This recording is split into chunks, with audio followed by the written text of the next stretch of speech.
বাংলাদেশের রাজনৈতিক ইতিহাস বোঝার জন্য যে কটি প্রতিষ্ঠানকে গভীরভাবে দেখা জরুরি, ডাকসু তাদের অন্যতম। ঢাকা বিশ্ববিদ্যালয়ের কেন্দ্রীয় ছাত্র সংসদ শুধু ছাত্র কল্যাণের সংগঠন ছিল না, এটি হয়ে উঠেছিল জাতীয় রাজনীতির কেন্দ্রবিন্দু। ১৯৫২ সালের ভাষা আন্দোলন থেকে শুরু করে ১৯৭১ সালের মুক্তিযুদ্ধ কিংবা ১৯৯০ সালের স্বৈরাচার বিরোধী আন্দোলন, প্রতিটি অধ্যায়ে ডাকসুর ভূমিকা ছিল অনস্বীকার্য। ঢাকা বিশ্ববিদ্যালয় প্রতিষ্ঠিত হয় ১৯২১ সালে।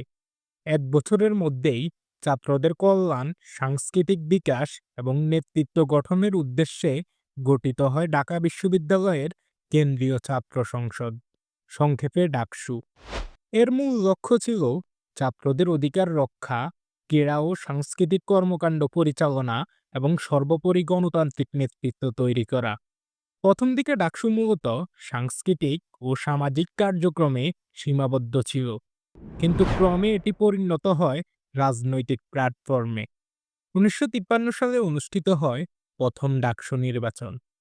এই নির্বাচনটি ছিল একটি ঐতিহাসিক মুহূর্ত, কারণ মাত্র এক বছর আগে ১৯৫২ সালে ছাত্ররা রক্ত দিয়ে মাতৃভাষার অধিকার রক্ষা করেছে।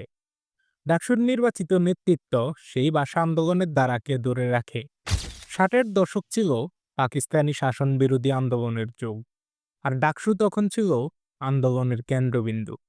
১৯৬২ সালের শিক্ষা আন্দোলন, সামরিক শাসক আইয়ুব খানের শিক্ষানীতি বাতিল করতে ছাত্ররা রাস্তায় নামে। ডাকসুর নেতৃত্বে আন্দোলন দেশ জুড়ে ছড়িয়ে পড়ে। ১৯৬৬ সালের ৬ দফা আন্দোলন, শেখ মুজিবুর রহমান যখন পূর্ব বাংলার মুক্তির সনদ ঘোষণা করেন, তখন ডাকসুই ছাত্রদের একত্র করে ৬ দফার পক্ষে জনমত গড়ে তোলে। ১৯৬৯ সালের গণ অভ্যুত্থান, ডাকসু সভাপতি তোফায়েল আহমেদের নেতৃত্ব দেন ছাত্র সংগ্রাম পরিষদকে। একই দাবি, একটাই কণ্ঠস্বর, এই স্লোগান সারা দেশে ছড়িয়ে পড়ে। অবশেষে এই আন্দোলনের চাপেই পতন ঘটে আইয়ুব খানের, আর বাঙালির মুক্তির আন্দোলনে নতুন গতি পায়। ৬০-এর দশকের ডাকসু ছিল রাজনৈতিক ল্যাবরেটরি। এখান থেকে তৈরি হয় ভবিষ্যতের জাতীয় নেতৃত্ব। ১৯৭১ সালে মুক্তিযুদ্ধ শুরু হলে ডাকসুর নির্বাচিত নেতারা সরাসরি মুক্তিযুদ্ধে অংশ নেন। মুজিবনগর সরকারের পক্ষে আন্তর্জাতিক সমর্থন আদায়, মুক্তিযোদ্ধাদের সংগঠন, প্রচার, সবকিছুতে ডাকসুর প্রাক্তন ও তৎকালীন নেতাদের ভূমিকা ছিল অত্যন্ত গুরুত্বপূর্ণ। ডাকসু শুধু ছাত্রদের প্ল্যাটফর্ম ছিল না, এটি হয়ে ওঠে মুক্তিযুদ্ধের অঘোষিত কমান্ড সেন্টার। স্বাধীনতার পর প্রথম ডাকসু নির্বাচন হয় ১৯৭৩ সালে।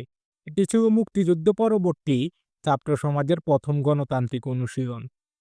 এরপর কয়েকটি গুরুত্বপূর্ণ নির্বাচন, ১৯৭৯ সালের ডাকসু স্বাধীনতার পর ছাত্র রাজনীতির নতুন কাঠামো তৈরি করে। ১৯৮৩ সালের ডাকসু শিক্ষা আন্দোলনের সময়কার ডাকসু ক্যাম্পাস থেকে জাতীয় রাজনীতির নেতৃত্ব দেয়।